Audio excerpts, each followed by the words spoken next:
Welcome back to the Wrestling Roundtable. Joining us to my right, which is your left, is Alex Payne, ROH and indie wrestler, a fan of 21 years first, of course, but you've been wrestling about 3 years. And we just mentioned Bobby Lashley jumping ship from WWE to TNA and how shocking that was. They've let the ball drop, of course, since then. So when we talk about best and worst ship jumps, it doesn't necessarily have to mean long-term impact. It could have been awesome for just a night. What do you think was some of the best ship jumps? I like Vader's. When he from Vader going to like From the WCW initial to package, WWF. the initial package. The initial I remember package. I remember the video package for waiting for Vader to come in. I was excited. Yeah, because you know how cool Vader is, then Yeah, you should but- know that this is a shitty answer. It was. Flair to the WWF. That was huge. What a shock. I never wanted to see Flair leave the NWA, but to see him show up with the gold belt, words can't describe. Words can't describe how hyped that we would get seeing the big gold belt that would eventually become the world title with Hogan's WWF Big Eagle belt. So they're playing it up on the real world's champion. You've been ducking me for 10 years. Playing up on the real rivalry that was existing in their own minds, of course. And then they never delivered on it. Scott Hall and Kevin Nash to WCW 1996. Started everything that was great about wrestling and everything that became horrible of it, but still, it was like the those two cool guys. It was like the coolest thing at the time. Because they portrayed it as WWF invading WCW. And how an invasion should be done. Once again taking the real-life rivalry between companies and using it for their own benefit. If WWF had been that smart when they had an invasion, maybe it would have turned out a little different. But what it also accomplished, right in the first year of the Monday Night Wars as well, all the tactics Bischoff was doing, we know from before that, from 95 to 96. But what this did is it really made the WWF fans go, holy shit, what's going on there? Yeah. And all the WWF fans tuned in to see, like we did. It had the perfect effect for us to see what Razor Ramon and Diesel were doing. Then with the added Hogan thing and all the other great stuff they were doing, it ended up being amazing. They tested the water with that on the first Nitro with another great ship jump, which was Luger. Another huge shock. And they were on to something, and they knew bringing guys in, they would go on to bring people like Sabu in, Public Enemy, and a whole list of other people over that year. But when they brought Hall in, it affected the other company. Savage from WWF to WCW. Really slap him, really shake his hand. That had me That interested. was very interesting. I just saw where that was going. Yeah. But you have to admit, for all the Hogan and Friends shit that was going on from 94 That was to the coolest 95, one at the that least. ruined WCW for a while, that was the coolest one. Because even me as a WWF fan was like, wow, I'm really interested. Seeing Hogan and Savage, like the WWF guys, on WCW on Saturday night in that small arena, especially in the Superstation, was bizarre. And it had the same effect in a lot of ways that Flair showing up. To not even mention all the other guys like Okerlund and Heenan. Road Warriors from WCW to back to WWF in '97. Yeah. The reaction they got Yeah, is and huge. They come in, they kill everybody, and it was still and a Talk really about big just an deal. awesome Raw, because that was the night ECW invaded. They were firing. But it was on cool all the first cylinders. time, too, 7 years before that. But it was still very cool when they came back. Even their initial jump to the WWF, they had jumped from the AWA to the NWA. Huge deal. Then they had jumped from the NWA to the WWF. Even bigger deal. And that could not have worked because the WWF has this tendency to bring in the WCW guys and destroy them.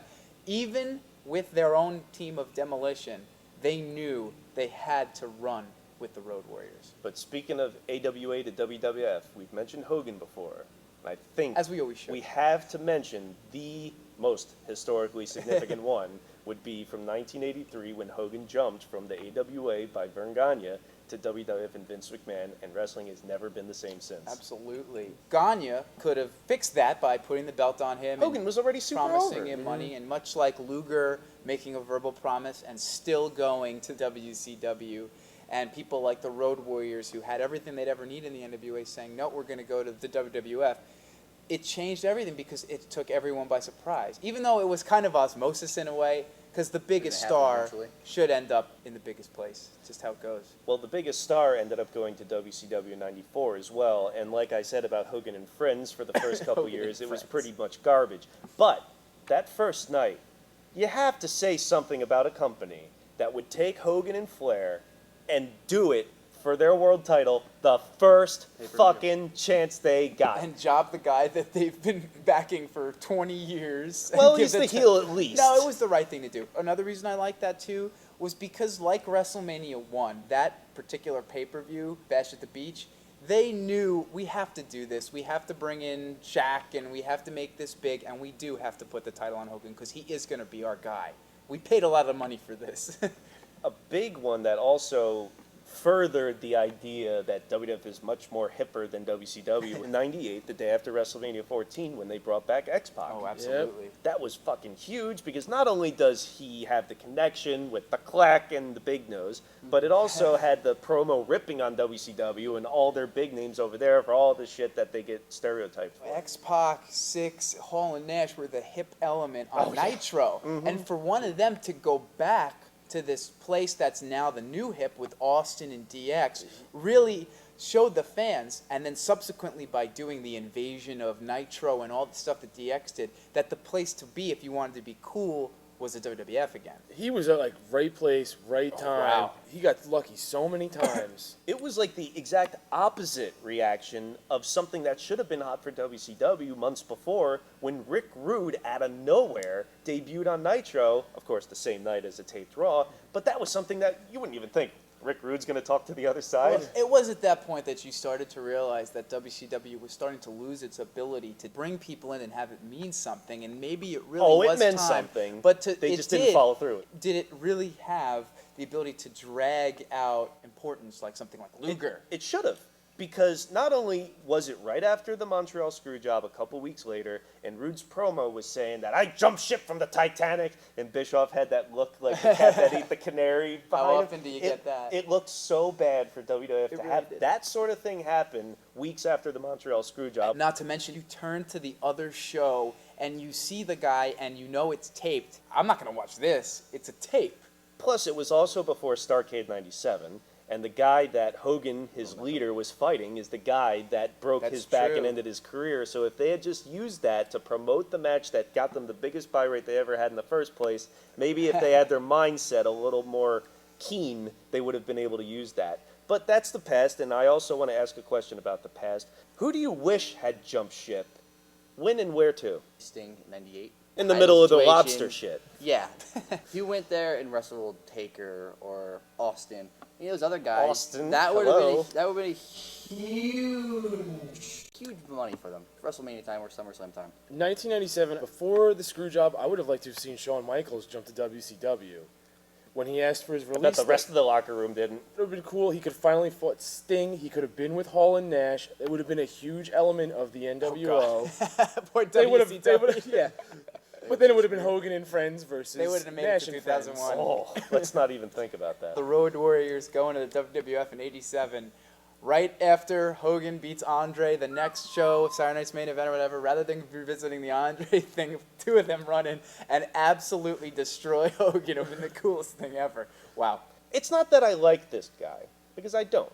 But to think that Matt Hardy would come sucking up back to WWF in 2005 is unbelievable to me, because had he gone to TNA, and we know how much TNA loves to get their hands on any fresh meat that's jumping off a ship from somewhere else, he would have been, like they promoted Jeff Hardy, one of their big stars, like Christian was as well.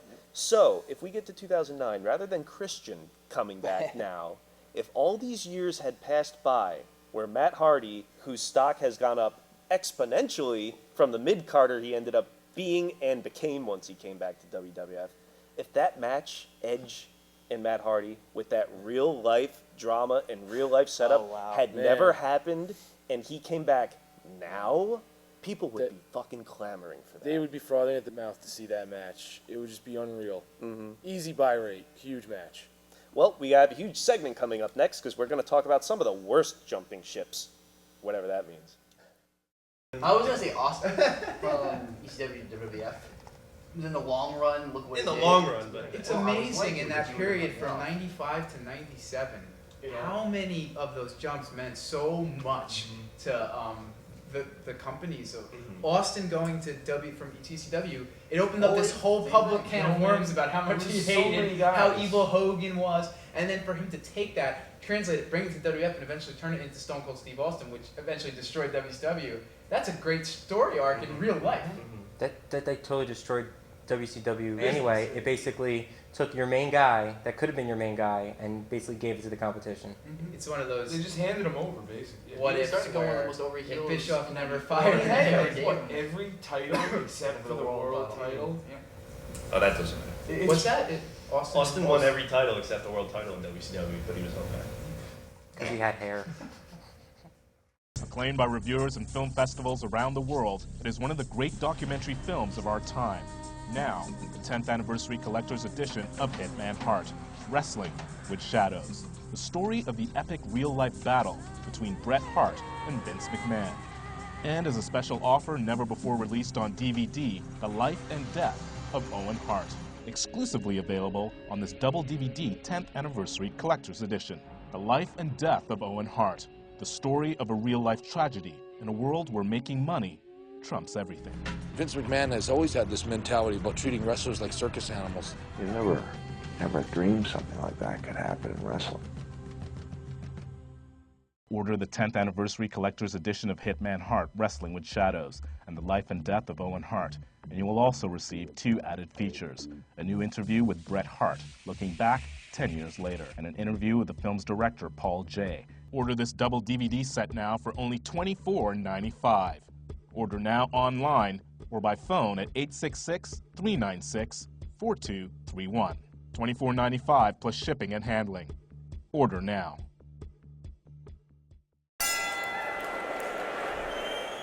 Welcome back to the Wrestling Roundtable. We're going to talk about some of the worst shift jumps in wrestling history, and we've got plenty to choose from. Lawrence, what Bret Hart, WCW. from beginning to end. Right after Montreal, it's like a month. And they how do you not bring capitalize? him in, and they use him well at Starrcade. They use him in a big storyline. That and wasn't necessary. Not the main event part, but the thing with Zbyszko Okay. was good. If they didn't do that, but once I saw him run into that main event, epic fail with the 3 count on Sting, things weren't going to go too well for the Hitman. Ron Simmons to WWF. I thought WWF made all the stars WCW couldn't. I didn't watch much WCW at the time, but going back and watching 24/7, you see Ron Simmons as champion. This is like Mike Tyson coming to the ring with like a 30-man entourage. You've never seen anything like this before.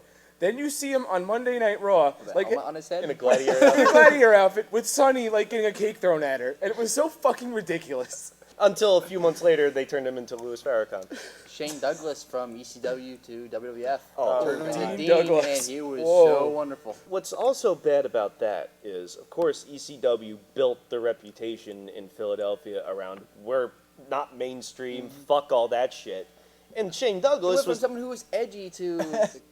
Yeah, but it's not just anybody. He was the franchise. Yeah, He he was was the guy man that there. threw He the was belt world down. He was champion. the guy He of threw ECW. the damn belt down. They turned him into this joke, and he was gone like that. It didn't last long at all. So he's got to come back to the bingo hall with his tail between his legs, and eventually he did build himself back up. But someone else who jumped to WWF and it ended up being a bad idea was Monty Brown. Oh, goodness. That's got to be number 1 with a bullet for me, because what hurts about it the most is I said for so long, fuck TNA. They've got this guy who's super charismatic, got this great presence, great look, great finish. He's over.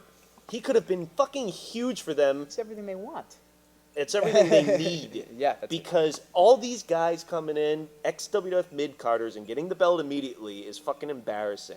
When they've got these guys like AJ Styles, Samoa Joe, Christopher Daniels, Low-Key, Red, whoever, doing this amazing stuff that could be unique for them, and Monty Brown was one of them. So I said to myself, he's right.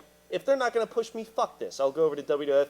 And they did nothing. Well, the thing about it that sucked is WWF you would think would be the perfect place for him. He's the big ex-football player, athlete that they love. He's huge. He can talk. He could talk. He's got the finisher. He's already over. They don't have to do anything. He Well, they walked repackage in. him and give him love music, and there you go. He Marcus, walked in his come on. first time on ECW, and the crowd is chanting TNA, TNA, and it seems like Vince was just like, well, fuck him. He's not getting the reaction I want. It's over. For months, Rodney and Eric and me were like, all he's got to do is come in and just pounce somebody. And just be like, pounce, and that's it. So it's not even that they just threw him out there with no hype whatsoever. He comes out through the fucking entranceway instead of like the crowd, like the good Monday Night Jumping Wars over the jumps railing and pouncing whoever. And they That would have changed. made an instant star right there. At least if he came out and he pounced Triple H, for instance. Don't give him that much I'm credit. just saying. I'm just saying. Or Shawn Michaels or whomever. Or Undertaker. They would do it to fucking Little Guido. Whatever, whomever it is. If they want to go as That's what far as Jamie to give, Noble's to give, there the really, for. give him the rub. Yeah. Instant star. People were talking about him, and people will probably pay to see him. Even doing it to little Guido Nunzio, that stuff never happens anymore. No one ever jumps over the guardrail. When Brock did it, boom, instant star. So you don't even have to do it. Like in the Monday Night War, you'd have to do it to Well, everybody knew who that was. I mean, Exactly. he did get somewhat of a TNA chant. Sabu in WCW. Monday Night War, there were so many of these things where they'd bring in Mysterio and they'd bring in Psychosis and Eddie and Malenko and they'd let them do their thing. But they brought him in and he was like Public Enemy, bringing the table out, setting it up. It was ridiculous. Paul London from Ring of Honor to WWE. Oh my God! That was a prolonged. Throw Cabana in there Everybody too. Yeah. was waiting for Paul London to make it to TV. Being a Ring of Honor fan before I got into Ring of Honor, people like wished him good luck. They wanted to see him really take off. They needed a fresh face like him, a fresh high flyer to do something new. Now it's pretty much Evan Bourne He signed with them in 2003. By 2004, I'm expecting to be on TV. him to break out. Public Enemy for 24 hours in WWF or whatever that was. All right. Well, what they did was they made it seem like they're the rats jumping the Titanic ship that's sinking from WCW, and so everyone's going to stiff them, which is, I guess, the shoot angle that they were going for. Why would you cut the legs out from someone immediately on their debut? Like, oh, these guys suck. What are they doing here? Why even bother? Give them a tryout match, and if you don't like it, just don't even bother. That was then, and this is now, however. Who do you want to see jump ship now? Hernandez go from TNA to WWE. Again, assuming they would know what to do with him. Right. They're all about this whole thing about SmackDown being the show for a certain demographic, and wow, this guy has the look, the charisma, and he's kind of, again, like Monty, what they want. Samoa Joe go to WWE. He's being wasted away in TNA. Same thing as Hernandez, assuming they know what to do with him. I think it would be a good one. I think there's always this tendency for us to want to see people go to WWE because the big show and all that. At the very least, they can make money while they're I'm there. thinking of guys like John Morrison, who could use a little more seasoning, go to someplace like Ring of Honor for a few years or Japan or something just to really get their act together and then really be a star in WWE with like a Shawn Michaels, have the whole package. We're thinking of Joe and Hernandez, who are just on the mid-card treadmill doing nothing. In that vein, I think Shelton Benjamin should at least give TNA a try. Oh, why not? When you should have been a star 5 fucking years ago, Time and to you've go. done nothing since, and your style's completely tailored for TNA as well, and knowing how much they love ex-WWF or ECW, He WCW, would probably the be champion. a champion in months. He would be so insanely over there. I'd put Kendrick in that category too because they have pretended to try with him for the last year or two, and he really does have a lot of things going for him. Well, I'm not going to pretend to try to cut you off because we got to go. Thank you for joining us on the Wrestling Roundtable. Join us next month. We're going to be talking about Brock Lesnar's latest fights, the one with Randy Couture in November, the one coming up with Frank Mir in July at UFC 100, and we're also going to be talking about the best and worst bookers. So for the panel, Alex Payne, Tim Conley, Chris Harris, Lawrence Haber, I'm your host, Eric Santamaria. Thank you and join us on WrestlingRoundtable.com. For the legacy. We're in a fucking ring.